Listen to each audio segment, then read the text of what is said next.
Alright, so this is going to be a short video basically describing, okay, what do you need to know about COVID-19? Because there's a lot of conspiracy crap going around.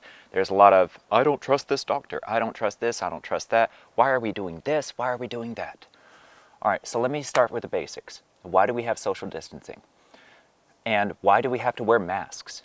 Those two go hand in hand, okay? People say, oh, well, if I'm wearing a mask, I'm still going to get sick if it gets on it. Correct. The mask isn't for you, it's for everyone else.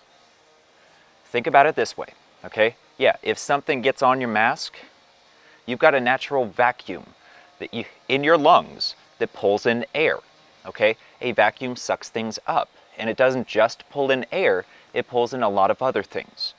So yes, if it gets on your mask, it could get through. Now the reason they say cloth masks are perfectly fine is it limits your ability to spread it. Now, you know how some people, when they talk, they and they spit it, and you see a little bit of spittle like, hey, give me some distance. That's part of it. Because just like dust floats down in the air, this virus can attach to dust and linger in the air until it falls to the ground. Why? Because it's a virus. It's itty bitty bitty. Okay? So it can hold on to water particles in the air, because there are water particles in the air. There's oxygen in the air. There's CO2. So when you speak and when you I just put a little spittle out, a teeny bit, but it's enough. Because this virus is very virulent in the fact that it can attach to something floating in the air. That's why they say it can take up to 5 minutes to fall to the ground. Now, will it get on your mask if somebody coughs on you? Yes. Are people coughing on each other? Not really. And the reason for the mask is also to protect those around you. There are people who can carry the virus that are immune, the same way that you can get the flu and be immune to it. You can still have the virus, you can still be contagious, but your body is not going to react to it. The mask is to protect everyone around you. Because just like you can breathe in dust, which dust, like for example rain. Rain is water attaching to a dust particle falling to the ground, okay? You have dust particles everywhere, and things can attach to those dust particles. Now, if you are speaking and coughing and shooting spittle and all of that other good stuff, we're talking spittle that's so tiny you can't see. We all do it. I just did it when I said see. Okay, you could feel that gust of wind when you make the S sound, or the P sound, or the T sound. Okay, hard consonants, they spit out spittle. It happens every day. It's been happening your entire life. But by having a mask on, you're containing that spittle. And by having cloth and all of that, you have something for it to interact with so that you are not spreading the disease. And it also helps protect you from people that have spread it, because you've got a barrier. Okay, it may not pass through that barrier. Now, could it pass through that barrier? Yes. But official masks are designed to prevent that. Not stop it, prevent it. It's what vaccines are for. They are meant to prevent something. So, the social distancing is to allow for spittle to trickle down. Because most of our spittle, the stuff that comes out of our mouth when we say P, okay, that isn't a lot, but just a little bit is enough. So wearing the mask protects people first, and then it protects you. But by other people participating in this, they are wearing a mask and protecting you from them. This is very important, because many of us have loved ones. Now, I'll give you an example of why hand washing is very, very, very important, okay? It has been proven that alcohol does kill the virus. That's why when you go inside, I strip every time. I wear gloves when I go out. I wear a mask to protect everybody else. This isn't for me. The mask is to protect everyone else that are vulnerable. I know at least 6 people that are close to me that are vulnerable to this virus. Meaning they've had major heart surgery, they've got asthma, they've got fibromyalgia, they've got MS, okay? These are autoimmune diseases that weaken your immune system. And they make you more vulnerable to the effects of this virus. Whereas a normal person could just completely beat the heck out of it. People that have a lowered immune system, the immune system doesn't react quickly enough, doesn't push enough white blood cells, because there aren't that many, to attack this new threat that entered your body. And so people that are vulnerable have lowered immune systems, meaning their immune systems can't adapt to the new threat quickly enough before that threat expounds, just like a cancer, but much, much quicker, to cause the effects that this virus causes. Now, what are the long-term effects of this? The long-term effects of this virus are potentially honeycomb lung and a decreased lung capacity. So honeycomb lung means your alveoli, these little ball-like things in your lungs that basically pull in oxygen and translate it into your blood, into your heart, so it can circulate. Those things are damaged, meaning they can't do their job and they can't give you as much oxygen per each breath. So if one breath is 100%, take it down by about 90 to 90%, okay? You're going to get a lot more wheezy. You're going to get a lot more tired. You'll feel like you can't get as much air as you used to. That is accurate, because when we breathe, we put oxygen into our blood. Okay, this is just a basic breakdown of what you need to know. But wearing a mask and keeping that distance is important. The distance allows for the virus to trickle down in the air to the ground. That's why you have to take off your shoes when you go inside, because people touch their feet, people touch their shoes. And that's why when you go inside, you should strip. Strip first, wash your hands, then grab like a tissue or a paper towel with rubbing alcohol on it and wipe down the knobs immediately. This is necessary because without it, you could end up being a carrier. Meaning if your body doesn't completely defeat it yet, meaning you're going to be perfectly fine. Your body's going to completely defeat it, but it's still active enough in your system that you are contagious. Okay? Now, why have you not been explained it this simply by the government? Okay? There is a challenge with scientists, is they are very, very smart. And so they take things for granted as assumed, okay? Some of them are arrogant and don't think we're that smart and we can comprehend it. Or two, they take it as a given, meaning, I've been doing this for so long, like who doesn't know this? Okay, I do that all the time with psychology. Now, with this virus, part of the vulnerability is when people aren't wearing a mask and when people are infected and they are infectious, meaning they may not be sick, but they are infectious, then they can pass it on to a vulnerable population. But let's say it's a grandson or a grandchild, right? They're 16, 18, fully healthy, and they decide to go shopping for grandma. Well, if they don't wipe down those groceries and maybe they breathed on it or they went at some point in a conversation, then that can translate to grandma touching it and then touching her eye. Oh my gosh, this itches, right? And then grandma just got exposed. And grandma is vulnerable. That is why we have social distancing. It is also to minimize the spread because some people are uniquely immune and some people are uniquely vulnerable.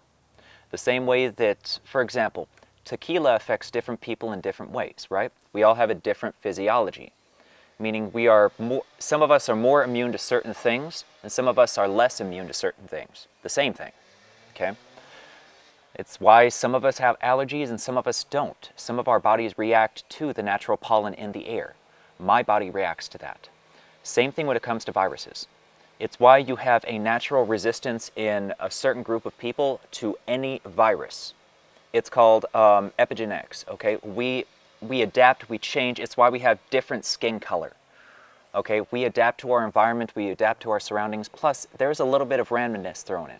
Every time we conceive a child, we throw the dice as to what genes land. Every single time. Because you've got two different sets of genes coming together. So some people are naturally more vulnerable than others, the same way that some of us have peanut allergies. And we have to take that into consideration because a perfectly healthy person could be vulnerable to this virus.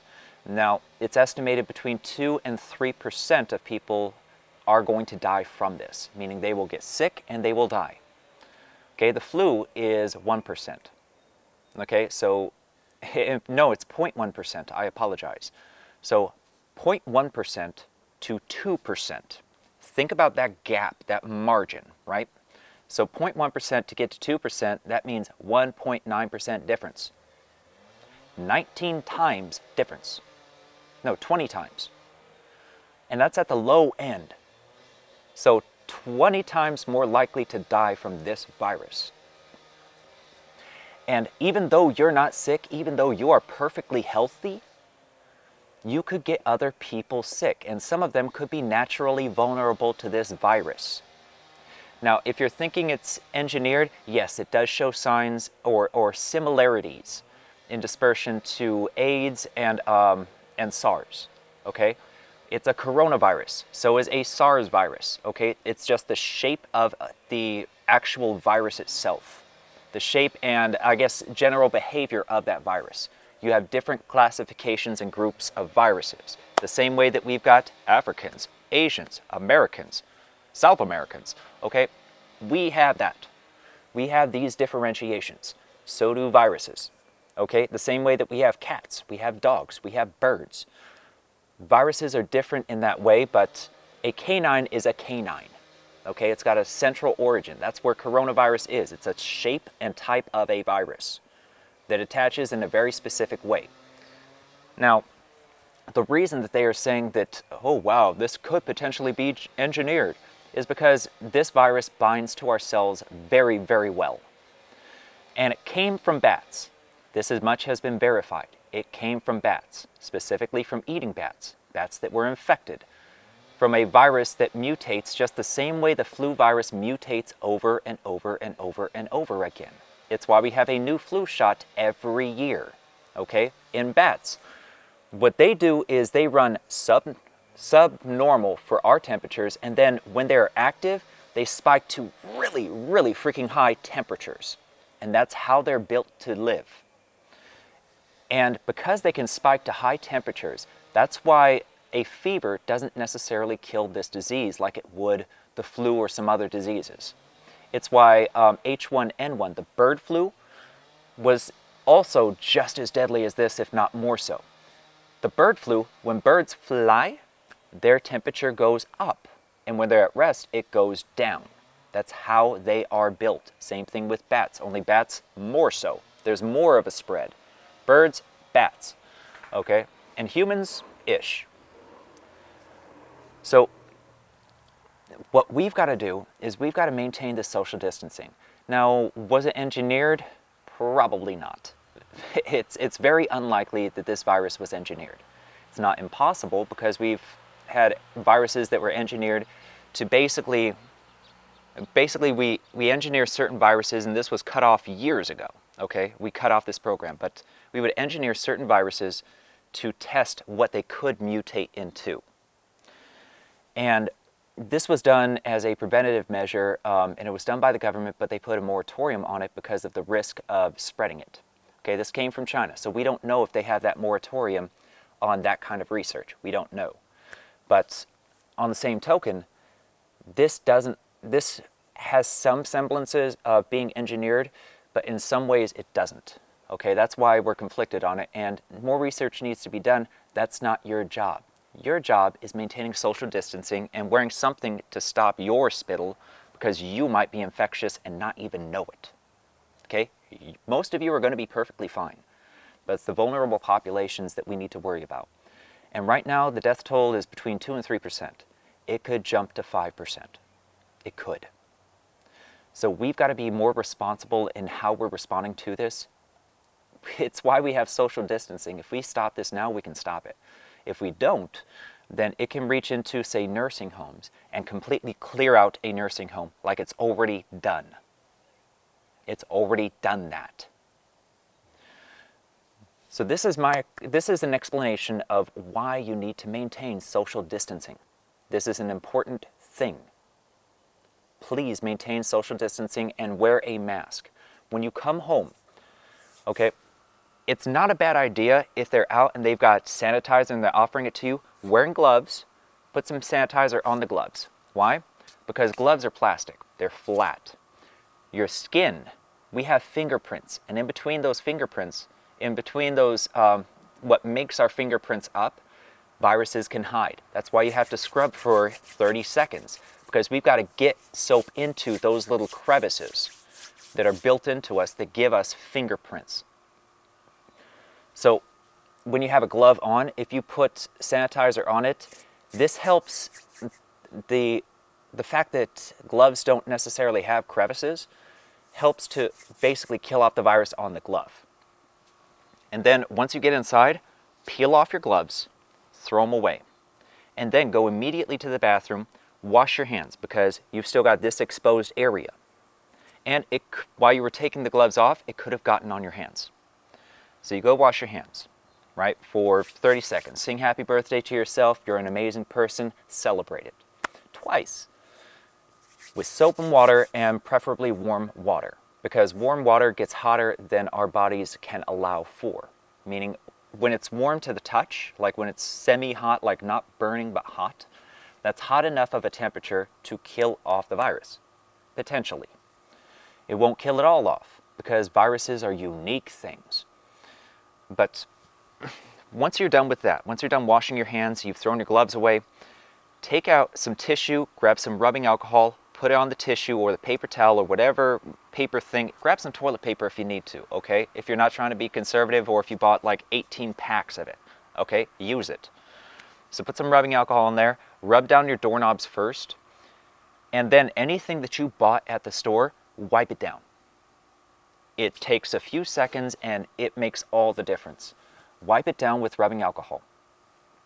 And let's say it's in a sealed package, right? And you're washing the dishes. You got some soapy water over here. All right, dip it in, wipe it off in there, rinse it off. I just did that with some dried mangoes for my sister. By doing that, you're minimizing the potential of that virus to get to you. But again, when you walk inside the door, strip. Have some clothes maybe set aside for you to change into, but strip. And take off your shoes first thing, because when that stuff you spit out reaches to the ground, it stays on your shoes. You want to keep that to a very small area right by your door. So shoes off, first thing. Then take gloves off as you're going to wash your hands. And then wipe down your doorknobs. And then start wiping down whatever you went out to buy. And while you're out, wear gloves, wear a mask or something to cover your face. This isn't just to protect you, it's mostly to protect other people from you, potentially. Because people who are vulnerable, they took this serious from the get-go. They are trying to keep their distance. They are trying to keep safe. That's everybody I know that is potentially vulnerable. They are taking this very, very serious. The only way that they're going to get infected is because of people like you or me. So we've got to be cautious about this. We've got to be secure about this. The virus is a very real thing. Whether or not it was created in a lab or not, if you want to follow that conspiracy theory, okay, follow that theory all you want to. Point blank and simple, the virus is here. And you've got to do something to prevent the spread of it to vulnerable populations. We're talking grandmothers, we're talking people with MS, we're talking people with fibromyalgia who are taking medications to suppress their immune system so that they aren't in constant pain. Please take this seriously. I have MS. And I'm living with the pain of it instead of taking the immune suppression shot that they want to give me. If I had taken that immune suppression shot, I, a healthy 30-year-old, would be vulnerable. So let's be considerate to other people. Some people are uniquely vulnerable to this virus. So let's be considerate. I've explained to you how it can spread in depth. This is what you need to know. So please take these steps, please take these measures, and please take this seriously. Thank you.